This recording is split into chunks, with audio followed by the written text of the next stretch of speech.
CNN Chile y 3xI presentan Pares Impares.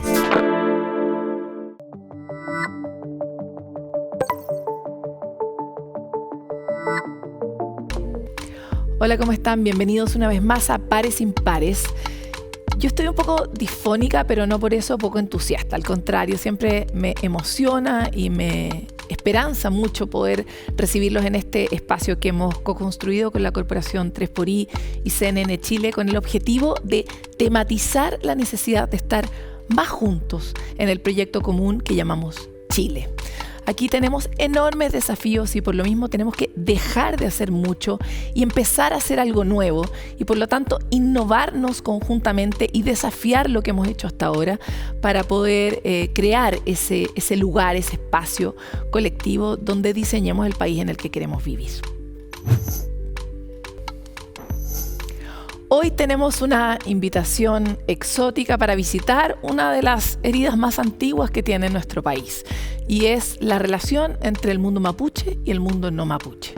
Desde la conquista en adelante las tensiones han sido permanentes y hemos tenido momentos graves como la guerra de Arauco, tal vez la hemos olvidado porque ha pasado harto tiempo. Sin embargo, los últimos 100 años tampoco han estado ajenos a ese conflicto y las dimensiones del conflicto tienen distintas escalas, algunas son culturales, cuánto somos capaces de integrar las distintas formas de ver el mundo, las cosmovisiones en un solo proyecto de país, cómo podemos reconocer la diferencia, abrazar esa diferencia y construir desde la diversidad una perspectiva colectiva. Pero otra tiene que ver con cómo nos relacionamos con el territorio productivamente, si realmente siempre tenemos que darle una vocación productiva a los territorios y cómo coexiste esta necesidad nacional que tenemos de crecer, de desarrollarnos, con esta necesidad cultural de cuidar ciertos territorios que en muchos casos son sagrados y también la vocación que cada persona y cada comunidad define como necesaria para su desarrollo.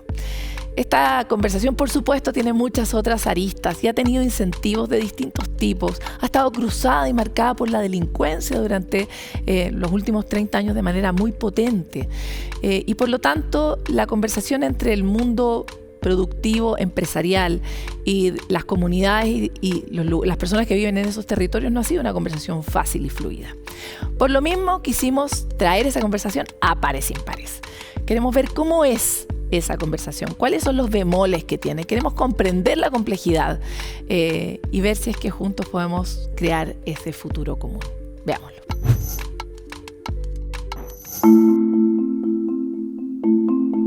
Soy Labjenche Calfín, del territorio mapuche en la costa de la Araucanía. Tengo 44 años y estoy aquí invitado para contar y compartir mi experiencia en torno a mi vida y al trabajo colectivo, comunitario. Soy el primer mestizo por parte de una madre que se dedica a la medicina tradicional mapuche. He podido, en torno a mi trabajo, contribuir y colaborar en diferentes áreas por el respeto de los derechos humanos, de la diversidad sexual, la diversidad cultural, el cambio climático y el respeto al planeta en el que vivimos. Hola, soy Juan Sutil, soy papá de 4 sutiles, abuelo de 8 nietos. Soy del Cobreloa, estoy feliz de estar acá y bueno, soy empresario, agroindustrial, agricultor y bueno, felices de tener esta conversación y aportar a ella.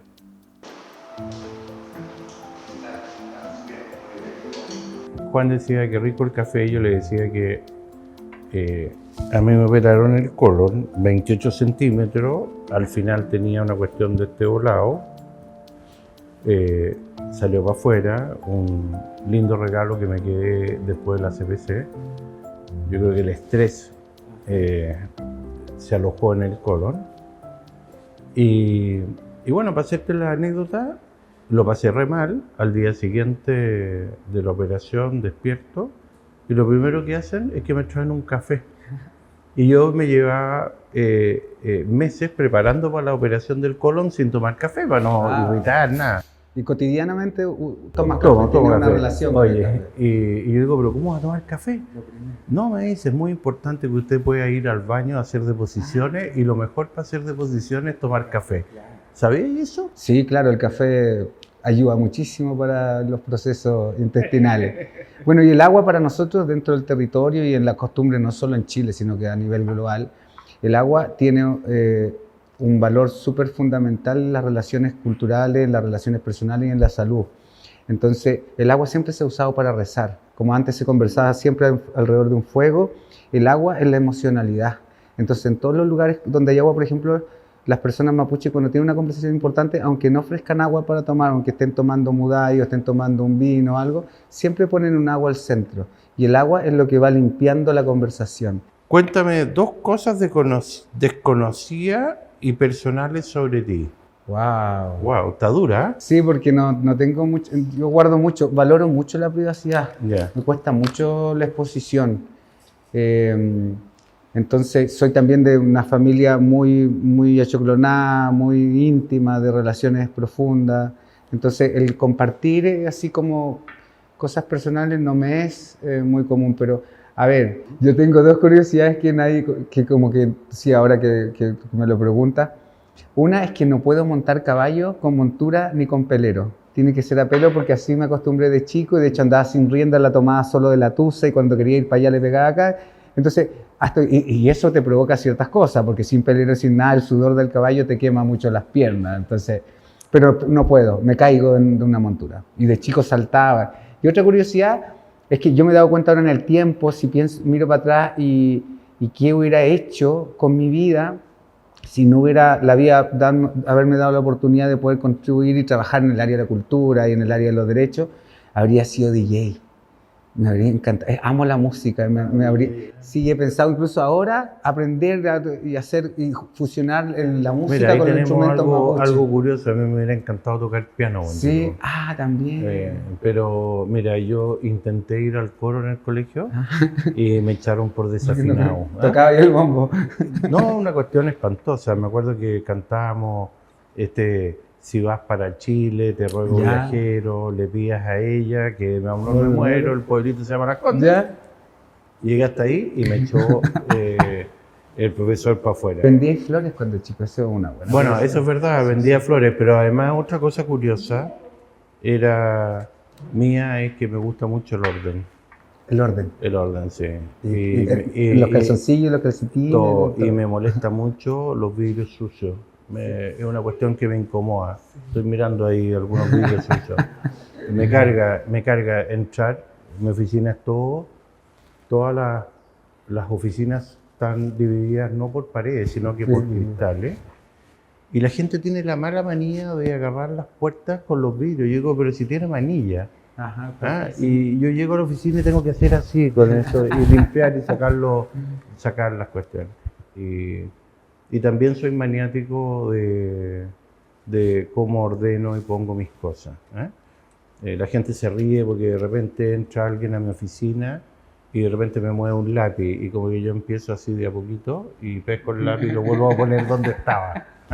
Cuéntanos un recuerdo que te emocione de tu infancia. Puede ser triste, feliz. Me acuerdo en una oportunidad que esperé a mi papá en la noche, a las 6, 7 de la tarde, yo esperé ahí, yo era chico, y yo llevaba la foto de curso, y le dije, papá, aquí está la foto de curso, necesito, ponte tú, 5 lucas. Entonces me dijo, ¿sabéis qué más? No hay 5 lucas, tenéis que devolverla. Y yo nunca supe, fíjate, nunca le pregunté al papá, porque 5 lucas siempre las tenía. Y yo creo que él me quiso dar una enseñanza potente, ¿no? Y en ese aspecto él daba enseñanzas fuertes. Así que esa es una historia que cuando tenía, no sé, 10 años y estás en cuarta preparatoria, es difícil llegar al colegio y decir, oye, ¿sabe qué más? Le devuelvo la foto. Bueno, en mí tengo 2 situaciones que me marcaron mucho. La primera es que cuando iba a venir por primera vez a la ciudad, mi abuela me calentó agua, que era algo que no hacían, porque a uno lo metían a los chorros, los esteros con agua fría. Y cuando me escondía para que no me bañara antes de ir al colegio el domingo, el lunes a las 5 de la mañana yo ya estaba y despertaba bajo de una batea gigante, yo miraba las estrellas y en agua fría. Pero cuando me iba a venir a Santiago por primera vez, mi abuela me calentó agua y me bañó. Mira. Y mientras me refregaba, me aconsejaba. Nunca voy a olvidar esas palabras, son súper emocionantes. Y la otra es cuando conocí la ciudad, o sea, el ver los autos, ver como los edificios. Llegué a un edificio, me acuerdo siempre en Santiago Centro, y era como, me gustó mucho, no me chocó. Fue como yo estaba maravillado. ¿Qué es para cada uno de ustedes el campo y la tierra? Chuta, para mí es todo. ¿Sí? Todo. Para mí ha sido el complemento desde que tengo uso de razón. ¿Ha contribuido Pasé con mis la relación vacaciones. con el mundo? Como esa simpleza, lo que tiene el campo de saber dónde vienen los animales, tu comida, las frutas. Ustedes que han también puesto en valor el producto del campo, Claro que- te ha servido para relacionarte con el universo entero, me imagino. Sí, pues, porque además es como que tú partes del ciclo, siempre tienes la oportunidad del año siguiente de corregir, de ver crecer, de plantar, de ver un árbol. Yo he plantado miles de árboles frutales en mi vida, no solo en Chile, en otras partes del mundo. Y trabajar la tierra, preparar la tierra, la bondad que tiene la tierra, para mí, te vuelvo a decir, para mí es todo. Yo también me crié en una familia que es muy tradicional. Yo regaba con un tarrito de salsa de tomate de su antiguo en los campos, planta por planta de las huertas de mis tías y de mi abuela. Y también muy relacionado con el nacimiento de los animales. Yo iba a tocar los huevos, los pollitos antes, o los escuchaba por fuera, quería que nacieran. Y mezclaba los huevos de los patos con los huevos de las gallinas, y tenía ahí mi propio laboratorio. Y salía la gallina con 2 patos y 4 pollos. Claro, entonces, Ah. sí, pero imagínate lo que es si o te ponís huevos de pato, o sea, huevos de gallina a una pata, después la pata se mete a nadar y los pollitos quieren nadar como la pata. Entonces, bueno, eso es laboratorio. Entonces mi relación con la tierra ha sido fundamental para mi relación con el mundo. Yo siento que nadie debería no saber cómo sembrar una semilla, cómo se cosecha hasta el agua. ¿Qué son para ti los derechos humanos? Bueno, para mí los derechos humanos, en el buen sentido de la palabra, yo diría que más allá de cómo normalmente se maneja, es el sentido de la humanidad. O sea, los derechos de la persona a tener libertad, el derecho de la persona a tener propiedad, el respeto mutuo, la convicción de que no se puede atentar contra la vida y la integridad de las personas. Y cuando tú lees, fíjate, que yo he leído harto, pero he estado leyendo sobre la historia de Roma, ponte tú. Y uno ve ahí las carnicerías, la maldad, cómo destruían las ciudades, y lo sangriento que ha sido. Entonces yo digo, bueno, me cuesta entender que a estas alturas de la humanidad sigan sucediendo cosas de ese tipo, que atenten contra los derechos y la integridad y los derechos humanos de las personas, incluso que los estados utilicen a las personas para propósitos a veces que no tienen ningún sentido. Qué importante que lo puedas ver y que podamos relacionar así. Para mí los derechos humanos, bueno, el área en que yo me especialicé y me ha tocado así contribuir en que situaciones como esas no ocurran y que se pueda trabajar, pero ya en las más altas instancias, para que sean los líderes de diferentes territorios los que puedan hablar que es para ellos que se les respete sus derechos humanos y la norma internacional cómo se debe hacer efectiva por parte de los gobiernos en esos territorios. Entonces, yo coincido contigo, yo no coincido que existan hoy día procesos globales que no lo respeten, porque es los parámetros mínimos que hemos acordado como el mundo moderno y en torno a la propia experiencia del mundo y la educación, generar como base para que la felicidad y el buen vivir y las personas puedan vivir en plenitud, y que hayan países que los desconozcan, que hayan gobiernos que que los ponen al servicio de su propia idea y de su propio pensamiento, y no verlo como algo que no tiene tintes políticos, no tiene una estructura, sino es más bien un esencial, es esencia. Yo creo que cada cual tiene que proteger los derechos humanos del resto de las personas, ¿no? Y eso es parte de la esencia básica de la educación y de la formación. Sin embargo, también hay una responsabilidad de quien gobierna o quien ejerce liderazgo. Y pienso que es una lucha permanente, porque si tú vas mirando lo que ha ido siendo la historia de la humanidad, la violación de los derechos humanos ha sido permanente hasta hoy día. Hoy día Putin está violando derechos humanos en Ucrania, invadió en una guerra. Israel en Palestina. Israel y Palestina están también con el mismo problema, de lado y lado, ¿eh? Y ahí es donde uno dice, bueno, ¿cómo a esta altura de la civilización estemos todavía en este nivel de problemas? Yo considero muy importante que también se incorpore a los sistemas de educación qué son los derechos humanos. Los niños no debieran educarse sin entender lo que son los derechos, sus propios derechos y los derechos de los demás. Así tendríamos sociedades mucho más desarrolladas en torno a los respetos de las diversidades, de las maneras y las formas diferentes de ver la vida. Entonces todos tienen que cumplir su función para que podamos así contribuir a un país que esté de una mejor relación, porque finalmente también, lo que pasa nos va a suceder a todos.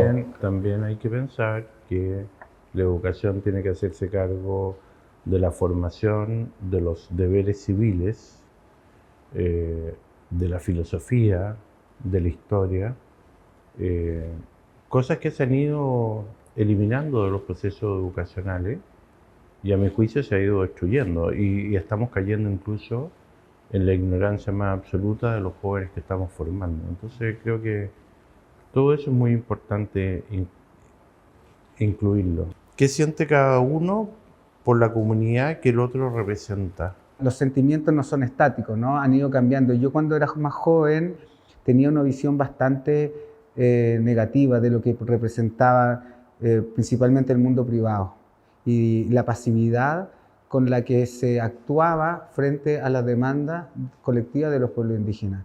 Con el retorno a la democracia nosotros pensamos que el reconocimiento constitucional, el reconocimiento de las tierras, territorios y recursos iba a ser mucho más rápida. Pero hoy día con el tiempo he aprendido y puedo reconocer que desde el mundo privado hay muchas personas que tienen mucha solidaridad y que quieren también que esas otras áreas como las culturas indígenas, no solo la cultura indígena, la diversidad sexual, el área de las artes, la ciencia y la tecnología, que avance.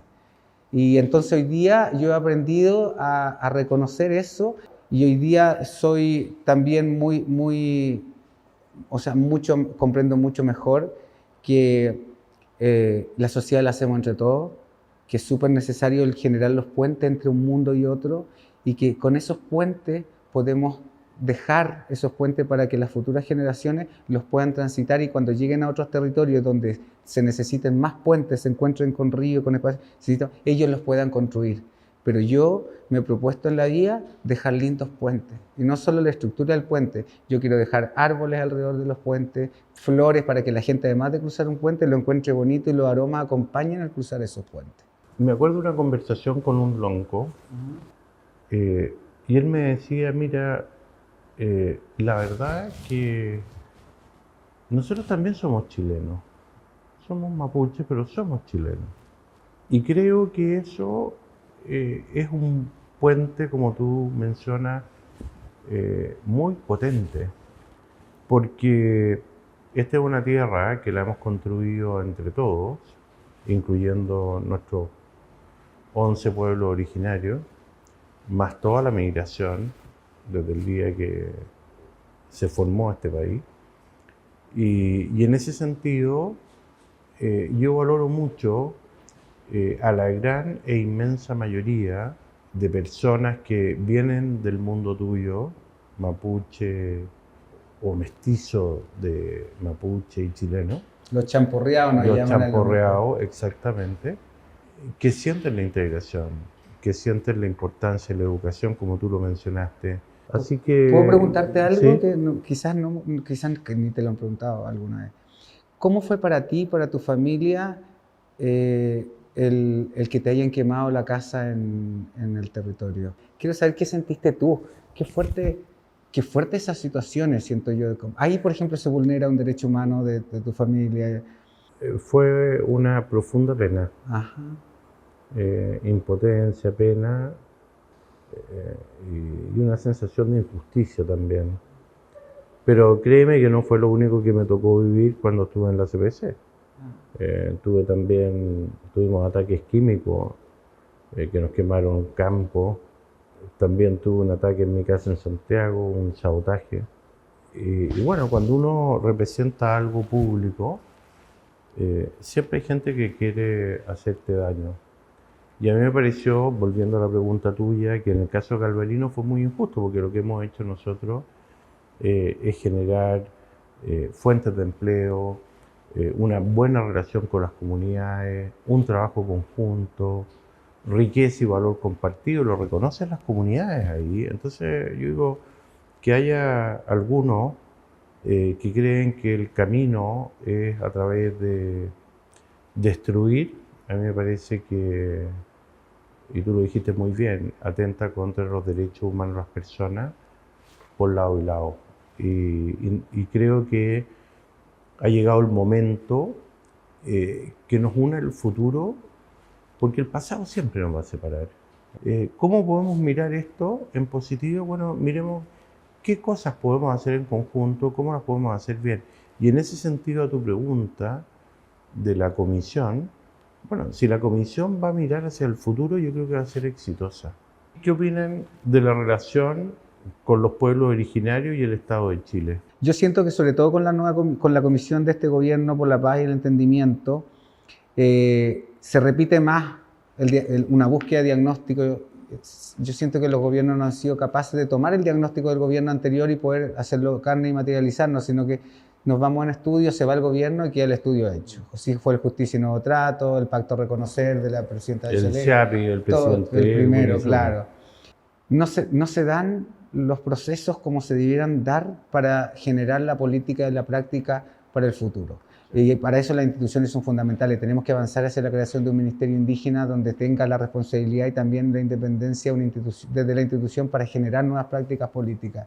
Necesitamos la incorporación de cuotas de parlamentarios indígenas. Siempre he sentido que la situación con el pueblo mapuche, no solo el mapuche, los rapanui, los aymara, los atacameños y las mineras del norte, es una deuda histórica de este país, creo que es la más importante y la que más frena, por ejemplo, todo el proceso de desarrollo económico del país, porque los lugares donde las empresas, los grupos internacionales quieren generar muchas, incluso la energía, litio ahora en el norte, necesaria para el crecimiento del país, necesitan generar actos con las comunidades locales, porque la norma internacional reconoce el derecho a las tierras, territorio y recursos. Entonces, si no avanzamos en eso, siempre nos vamos a encontrar con la misma situación. Yo ahí te quiero hacer un contrapunto. Primero, nosotros hicimos un trabajo que se llama Las 40 Propuestas, que hizo la CPC, y dentro de esas 40 propuestas nosotros sosteníamos que había que hacer el reconocimiento constitucional. También sugeríamos que había que hacer el Ministerio de Asuntos Indígenas y olvidarnos de la CONADI y profesionalizarlo y sacar esa cosa política de la CONADI. Y también sosteníamos que era importante el Consejo de Pueblos para que hubiera representación. Claro, como una especie de parlamento. Una especie de parlamento que hubiera representación. A donde discrepo contigo respecto a las cuotas, porque la democracia no debiera tener. Yo lo sufrí, acuérdate que yo fui electo, saqué el doble de votos que senadores en ejercicio y fui desplazado por un sistema de cuotas. Por el sistema de cuotas, y me parece que eso atenta contra los electores. Y por otro lado, yo creo que ustedes están bastante bien relacionados y bien representados, porque mira, Pancho Guanchumilla es senador y tiene origen mapuche. La senadora Proboste es la Yanna es Proboste Campillay. La Ruth Hurtado, y te puedo mencionar varios más. Entonces, yo digo, chuta, si uno empieza a sacar la cuenta de cuánto champurreado, le decís tú. Sí, sí. Ahí en el Congreso hay harto. Sí, pero es que es importante reconocerse champurreado y tener la relación política y social e incluso espiritual con lo que pueden representar, porque Francisco Buenchumilla ha repetido muchas veces que él, siendo y teniendo apellido mapuche, él no vivió en comunidad y él no tiene esa relación del pueblo como el derecho que tienen los pueblos a autorrepresentarse. Hoy día la representación viene de uno u otro bando, que son los partidos políticos de izquierda o de derecha. La situación no mejora porque las personas que son reconocidas como autoridades e intermediarios válidos en los territorios no están en los espacios de participación. Hoy día las instituciones políticas partidistas han tomado la causa mapuche, la causa indígena, para sacar en cierta manera provecho político a través de la votación, a través de las decisiones importantes, para sus propias maneras de ver la estructura política de un país. ¿Qué le pedirías a tu par improbable? En este caso soy yo, tu par improbable. ¿Qué me pedirías? Así? Bueno, yo te diría que deberías seguir avanzando en materializar gran parte de las cosas que hemos conversado en esta conversación, en la cual por supuesto te puedo ayudar y colaborar, porque así como conversamos de que ojalá esta propuesta de paz no sea un libro más que se guarde en un cajón, y ahí creo yo que es muy importante que esto pase a la acción, y yo creo que tú eres una persona que reúne las condiciones, las competencias, la sabiduría de ser protagonista, de ir concretando tantas cosas que hemos conversado en esta reunión. Yo de ti pedirte que sigas teniendo esa preocupación por la sociedad en general, que quieras seguir siendo un aporte. Y aquí no importa el que si uno está en lo correcto o en lo incorrecto. Cuando uno quiere aportar y siente que lo puede hacer y tiene además como tú la posibilidad de hacerlo y hacerlo bien, pedirte que lo sigas haciendo. Que aunque no logremos resolver situaciones históricas, si podemos dejar puesta una semilla en este jardín llamado Chile, si podemos dejar puesta una semilla, que esa semilla después, quienes la cosechen van a dar los frutos necesarios. Y así te pido también que dejes bien sembrado tu jardín en lo personal con tu hijo, que sé que tienes una muy linda relación familiar, de que no todos somos iguales, cada familia es un jardín también, pero cuando podemos aportar desde tu visión que tiene más relación, por ejemplo, con los territorios, con las sociedades, las necesidades, que puedas sembrar también en tu propio jardín personas que puedan cosechar de su fruto al futuro. Como tú dijiste, hay que construir los puentes y ponerle árboles y flores. Claro, hay que de todo.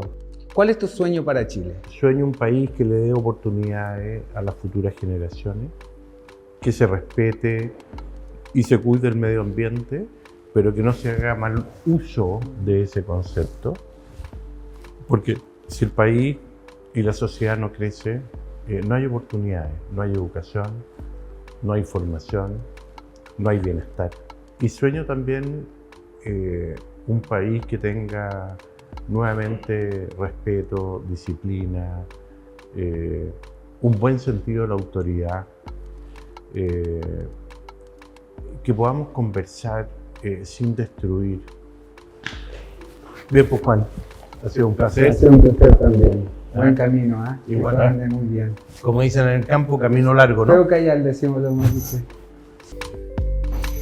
¿Qué les pasó con esta conversación? ¿Y cuáles son, según ustedes, algunos pares improbables que podíamos reunir en nuestro programa? Los dejamos con esa pregunta y vamos a una pausa y ya volvemos.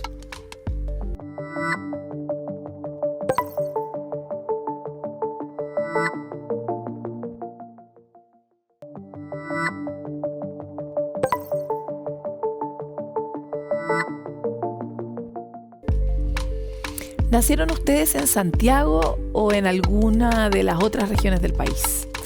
¿Se les ha tratado igual por venir de lugares de afuera de la capital en la capital? Si no viven en la capital, ¿cuánto les enoja que se hable tanto del centro? La herida de la falta de descentralización en Chile es muy antigua porque Chile es, de acuerdo a la OCDE, el país más centralista y más centralizado. Es un país que se estructuró sobre la base de un solo cerebro, que se supone que piensa mejor para todo el resto. Sin embargo, la versatilidad de nuestro territorio, la diversidad de nuestro territorio y de la gente que lo habita, ha hecho que esto se transforme en un dolor sistemático de falta de capacidad justamente para ver cómo es vivir en cada lugar, cómo se transita la vida, qué oportunidades tenemos, si morimos más o menos por vivir en un territorio que no sea la capital, si tenemos mejor o peor educación y tantas otras preguntas que probablemente ustedes ya se contestaron. Queremos pensar sobre esto y para eso hemos invitado, obviamente, al director de la Fundación Piensa, del Todo Coherente, Juan Pablo Rodríguez. Muchas gracias por estar aquí. Paloma, muchas gracias por la invitación. Encantado de estar acá y encantado de compartir este tema tan relevante para la cohesión social, para el país, como es la descentralización. Ya, este es un tema como buena estructura centralista del que hablamos muy poco. Y de hecho, cada vez que lo escuchamos es como qué lata, ¿no? Sobre todo cuando uno está en el centro. Sin embargo, representa a todo el país y cada vez que uno se encuentra con cualquier persona que ni siquiera de fuera de la región metropolitana, de los bordecitos de la región metropolitana hacia el norte y hacia el sur, este dolor es transversal. Ustedes han seguido bastante el tema de la descentralización.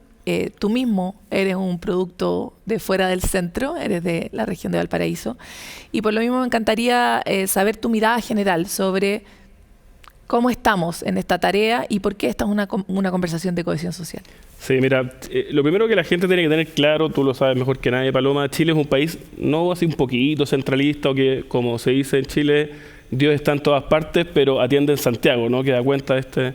No, Chile es un país extremadamente centralista, que está en los bordes del centralismo. De hecho, hasta antes de la primera elección de gobernador regional, Chile era el único país de la OECD que no elegía a su máxima autoridad del gobierno ejecutivo regional por elección democrática, por elección popular.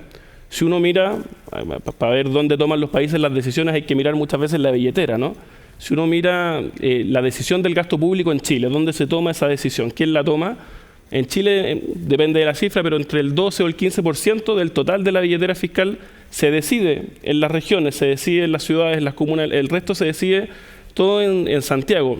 Y ese centralismo es muy grande por una parte y se refleja y lo perciben las personas. Al final del día, las personas saben y perciben que muy lamentablemente en Chile, por el solo hecho de nacer fuera del centro, por el solo hecho de nacer alejado del centro y de Santiago, uno tiene menos oportunidades.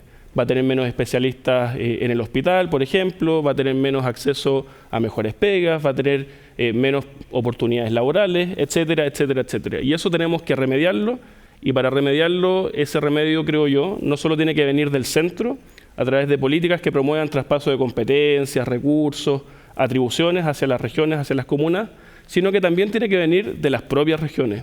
Y yo ahí creo que las regiones tenemos, hablo en primera persona, un deber grande de romper nosotros las cadenas del centralismo, de ese atávico centralismo chileno. Y no solamente pelear por atribuciones, recursos y más competencias, sino que también hacer mejor las cosas de modo tal de que la descentralización a estos actores centrales le haga más sentido, Paloma.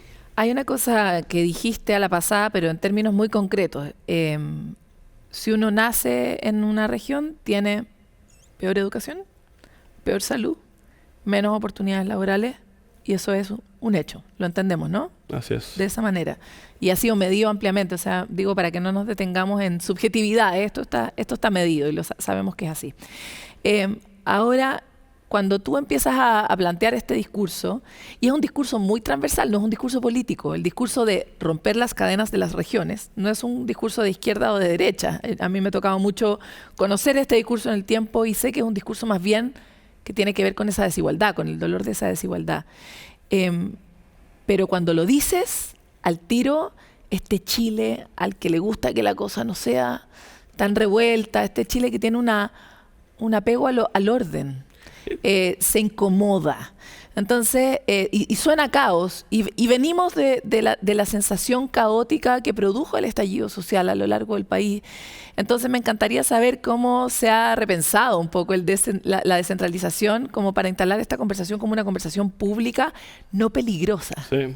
Yo creo que eso es un gran error que cometen quienes quieren promover el orden o la responsabilidad, porque mira, al final del día, claro, uno dice el centralismo, la descentralización, puede generar ingobernabilidad.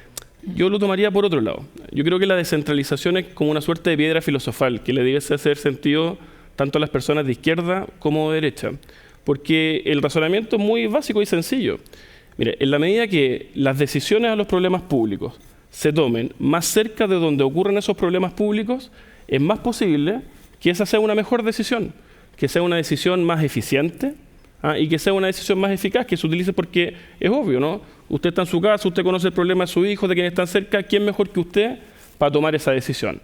Ahora, si por razones de economía de escala u otras, tiene más sentido que la decisión la vaya tomando ya no un grupo cercano, sino que el municipio, el gobierno regional, después el gobierno nacional, bueno, vamos viendo quién va tomando la decisión. Pero la primera aproximación sería que la decisión la tome aquel que está más cerca de donde ocurre el problema. Y si Chile, Paloma, como yo creo, tiene problemas de fractura social, tiene problemas que nuestro tejido social en distintas dimensiones, las juntas de vecinos, clubes deportivos, las asociaciones civiles, gremiales, han ido perdiendo fuerza.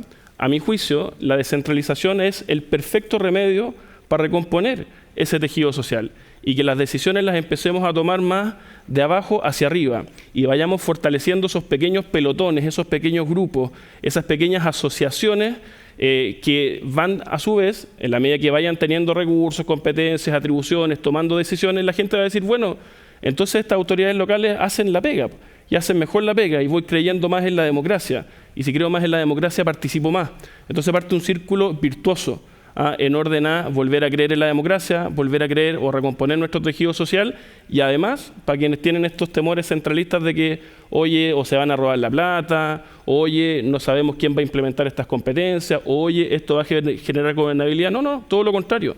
Una descentralización responsable debe generar más gobernabilidad y debe generar decisiones públicas más eficientes y más eficaces.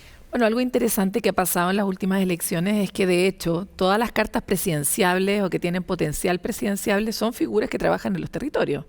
O sea, desde el alcalde Bodanovich hasta la exalcaldesa Evelyn Matei, e incluso el gobernador regional metropolitano, son figuras que están un poquito más abajo, ¿no? Y eso igual da cuenta de algo que están diciendo las personas. Sí, yo ahí lo que diría es que Chile evidentemente hoy día tiene un problema de gobernabilidad, ¿cierto? Y la ciudadanía percibe que sus políticos están encerrados entre cuatro paredes, hablando entre políticos, cuestiones que no le importan a nadie y que poco repercuten en la vida cotidiana de las personas.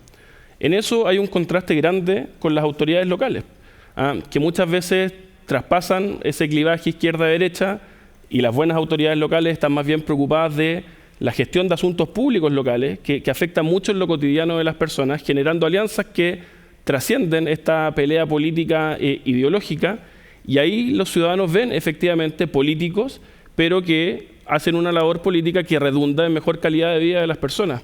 Y por lo tanto yo insisto en el punto.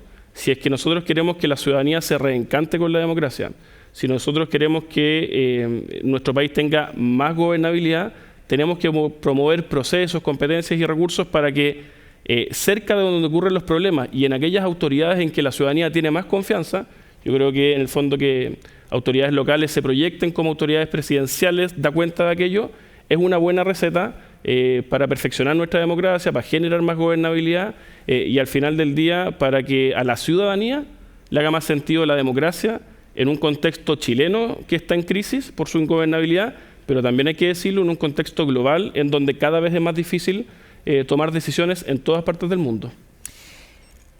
Hace unos años atrás, acá en CNN hacíamos un programa que se llamaba Panorama Chile, la voz de las regiones. Muy buen programa. Gran programa. Y recuerdo, me tocó mucho estar en distintos lugares de Chile por razones evidentes, y la gente de Calama me contaba casos de que, por ejemplo, indignada, y yo muy ignorante también, como nos acaban de mandar una plaza y la plaza no tiene techo, me decía. y la gente de Magallanes me decía, ¿y sabes lo que nos mandaron para el 18? Volantines, me y claro, pues un gran chiste en el fondo. Uno no puede vivir en Magallanes y elevar un volantín por razones evidentes, ¿no? Y sabes, perdón que te interrumpa, Paloma, lo que nos mandaron a Valparaíso desde el centralismo santiaguino, micros, oruga del Transantiago, que eran incapaces de moverse en los cerros de Valparaíso, porque es de una escala completamente distinta a la propia del transporte público en la región de Valparaíso. Y esa mentalidad que uno dice, oye, esto es anecdótico, por tal o cual motivo que da hasta risa. A nosotros nos da pena, pero... Da pena y risa. Da pena y risa, así es el humor, ¿no? Esa es la pero gracia. refleja un problema de diseño, un problema central, un problema cultural gravísimo, que si no nos hacemos cargo, nosotros estamos en un incipiente proceso de descentralización, pero si no nos hacemos cargo, esto en el mediano plazo va a generar que Chile no pueda ser un país desarrollado si es que queremos serlo. Si seguimos concentrando poder, concentrando recursos, concentrando oportunidades, concentrando a la población en un solo territorio. Y concentrando malos chistes, no dolores, porque eso también genera harta rabia. De hecho, nosotros siempre invitábamos a la gente que contara su caso de centralismo, porque es una gran oportunidad de reírnos y llorar juntos y de alguna forma unirnos en el humor, en este caso de lo difícil que es esta herida. Ahora, me encantaría avanzar hacia lo que acabas de decir y es el Chile del futuro. Da la impresión que cualquier estructura, y esto no lo planteo yo, lo plantean grandes teóricos, uno de ellos un botánico que se llama Stefano Mancuso, y dice, el futuro es vegetal, porque las plantas tienen la inteligencia descentralizada, pero también funciona de esa manera el Bitcoin, Internet, y cualquier solución que permita resolver rápido los problemas, un poco lo que decías antes tú. Entonces,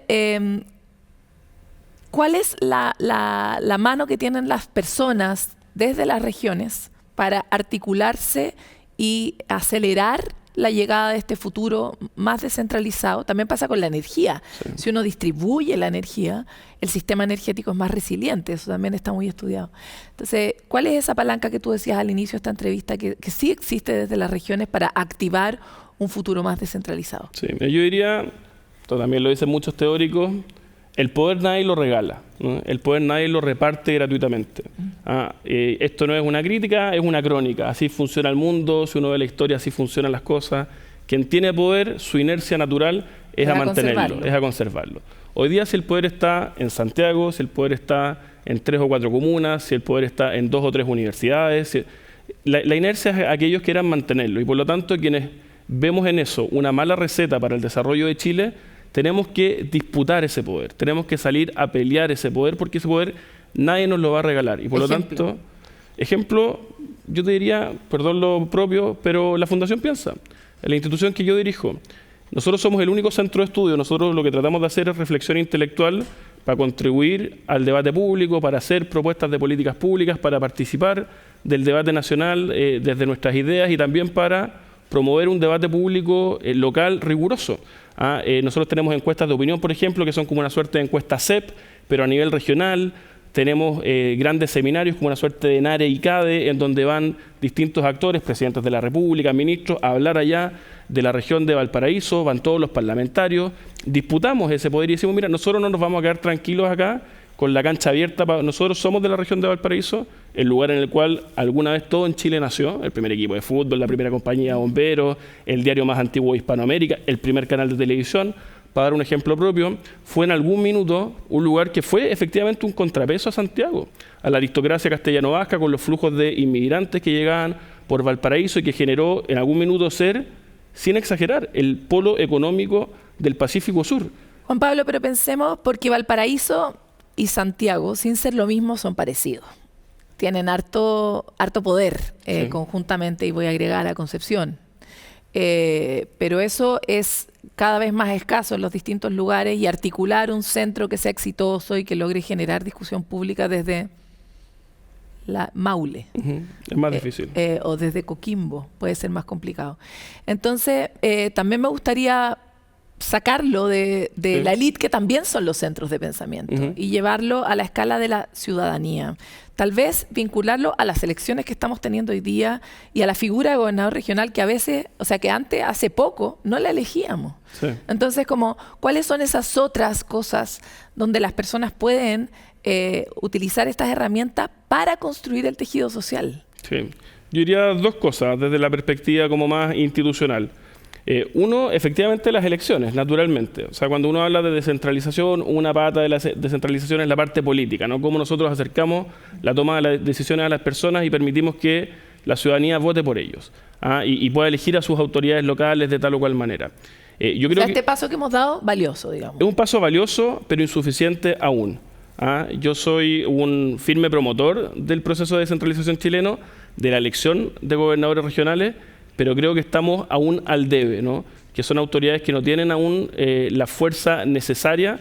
¿Cuál es esa fuerza? Para ¿Cómo debería ser de acuerdo a tu perspectiva? Sí. Desde mi perspectiva tiene que ser un proceso gradual como el que estamos teniendo, que apueste a que el gobernador regional, con el peso de sus votos, pueda ir pidiendo, por una parte, cada vez más competencias al nivel central, responsables fiscalmente, y que por otra parte el nivel central, el gobierno, vaya entregando competencias, atribuciones y recursos para que este gobernador en el tiempo cada vez tenga más poder. ¿Qué es lo que pasa?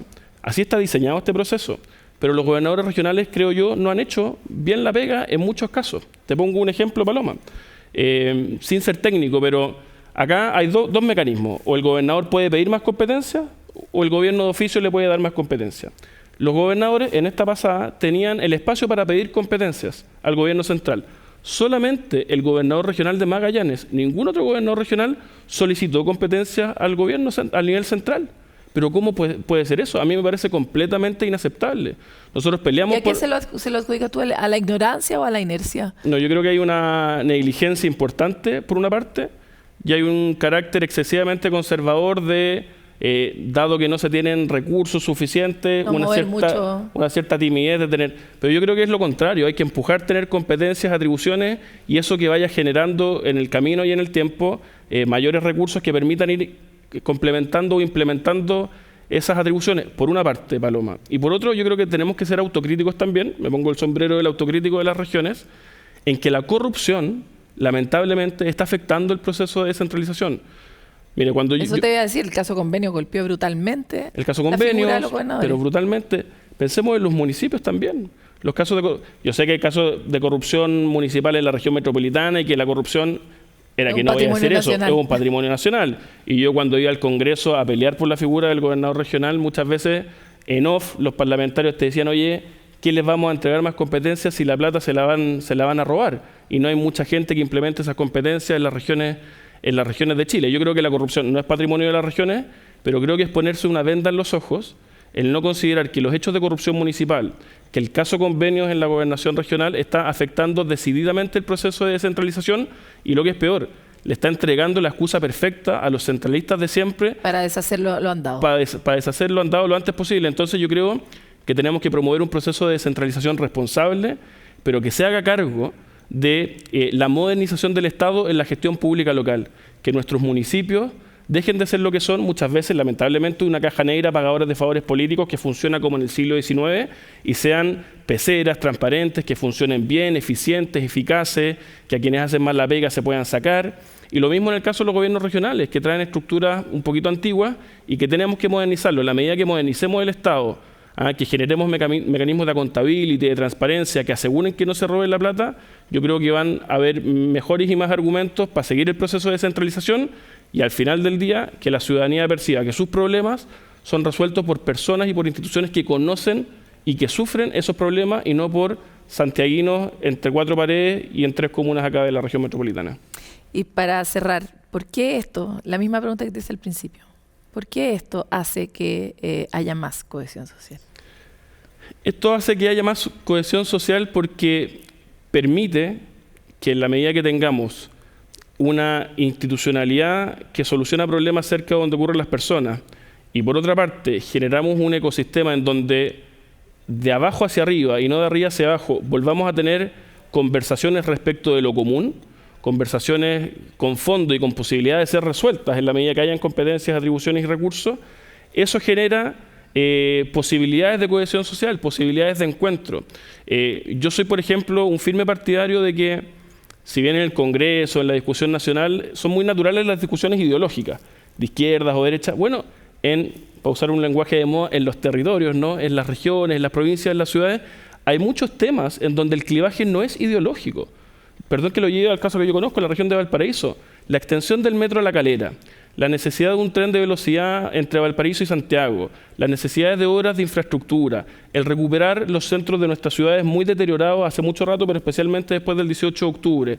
Todos esos son cosas que debiesen unir a autoridades locales con independencia de su color político. Entonces, esa posibilidad de ver políticos que se ponen de acuerdo respecto de temas que afectan verdaderamente la calidad de vida de las personas, en lo local, en lo descentralizado, hay mucha más posibilidad que se dé que en lo central, en lo nacional, que en el Congreso y en la moneda. Y por lo tanto, en ese sentido yo creo que la descentralización no es de izquierda o derecha y es un remedio perfecto para la fractura social que vivimos y para recomponer nuestro tejido social.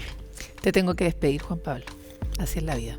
Lamentablemente, pero encantado de estar acá. Muchas gracias por la invitación y un gran tema el que abordamos hoy día. Muchas gracias a ti por estar.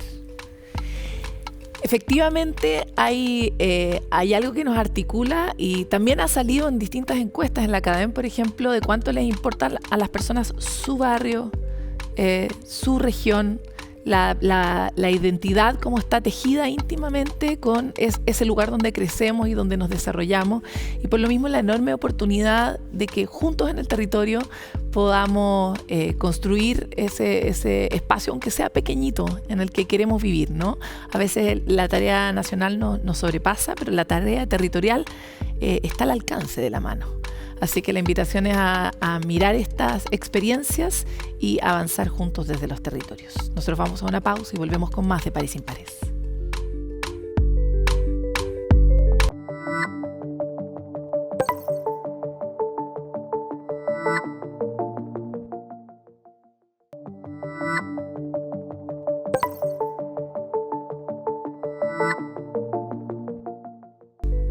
Si seguimos con la analogía del tejido social, podemos decir que esos nuditos o esos lugares donde se conecta cada hilo con cada hilo son los vínculos. Los vínculos son los que permiten construir granularmente la cohesión social. Hacen que nos importe el otro y a que al otro le importemos nosotros y por lo tanto nos cuidamos en conjunto y vamos construyendo una fortaleza. ¿Pero qué es un vínculo? ¿Cuáles son los vínculos que existen? Lo revisamos en la siguiente animación de Pares Impares. A lo largo de la vida conocemos, interactuamos y formamos lazos con una gran cantidad de personas. Algunos duran para siempre y otros van quedando en el camino. Este tipo de interacción se llama vínculo social y la calidad de este determinará cómo nos relacionamos. Para los expertos existen 5 tipos de vínculos: de amistad, familiar, filial, paternal y de apego. Pero el hecho de que tengamos vínculos no indica que estos sean buenos y contribuyan a nuestro bienestar. Es por eso que para tener vínculos de calidad se recomienda tener una comunicación abierta y clara, ser honesto, empático, respetar los límites y el espacio ajeno e invertir tiempo en que las relaciones se fortalezcan. Es verdad que no suena fácil, pero este cuidado puede cambiar nuestro futuro de manera radical. Las personas somos seres sociales por naturaleza, y los vínculos son el alimento que nutre nuestra salud mental, física y emocional, y nos permiten vivir en sociedades más amables y resilientes. Hemos hablado harto de los estereotipos y cómo nos afectan, pero también nos encantaría saber qué hacen ustedes para combatir sus propias necesidades de crear sus propios estereotipos, cómo los combaten, y por eso fuimos a la calle y les presentamos el siguiente espacio de Voces Humanas. Yo soy Iván Chacana, tengo 24 años. Siento que siempre hay sesgos, siempre hay estereotipos de cosas que más que unirnos, nos dividen. Con distintas cosas, tipo identidad de género, inmigración, entonces como que siempre hay ciertos límites, ciertos sesgos que nos han dificultado eso como de encontrarnos. Yo creo que hay que ser abierto a conocer, abierto a hablar, a preguntar y claro, como a encontrarse finalmente. Harta tolerancia, harta paciencia, yo creo que también es eso de empatizar. En el día a día yo creo que trato de escuchar siempre como las opiniones del resto frente a distintas temáticas, aunque no compartan las mismas, creo que igual es válido tener otro punto de vista y entender también el porqué. Yo creo que es parte de crecer igual, como tener distintas miradas, distintas visiones de la gente. Creo que es súper importante como nutrirnos de eso, como empaparnos de esa energía y como también de esos conocimientos, como conocer distintas realidades te ayuda también a crecer como persona y a empatizar con el otro. Hasta aquí llega este capítulo en que hemos estado susurrando bastante tratando de poner en esa calma la relevancia sobre esos temas que hemos dejado abajo de la alfombra. En este caso, la realidad de las regiones y cómo podríamos desde ahí tomar un impulso que permitiera tejer e hilvanar el país de norte a sur, de sur a norte y también a lo ancho, tratando de aglutinar en un solo camino las distintas realidades con sus diversidades, pero que podemos compartir algo de cómo queremos que sea este lugar en que vivimos todos y todas. Al menos ya sabemos que nos encantaría que fuera más justo, que todos tuviéramos un acceso a las oportunidades bastante igualitario, que pudiéramos avanzar en un proyecto común donde todos los chilenos y chilenas, donde nazcan, tengan la oportunidad de crecer y desarrollarse de acuerdo a sus capacidades y talentos y poder florecer en un país que ofrece esa oportunidad. Nosotros nos vamos de este capítulo de Pares Impares, pero nos mantenemos conectados con ustedes a través de nuestras redes siempre y los invitamos a ver nuestros contenidos que ya están en la lista de reproducción de CNN Chile y a través de todas nuestras redes en conjunto entre CNN Chile y Corporación 3xI. Nos encontramos en un capítulo más adelante de Pares Impares.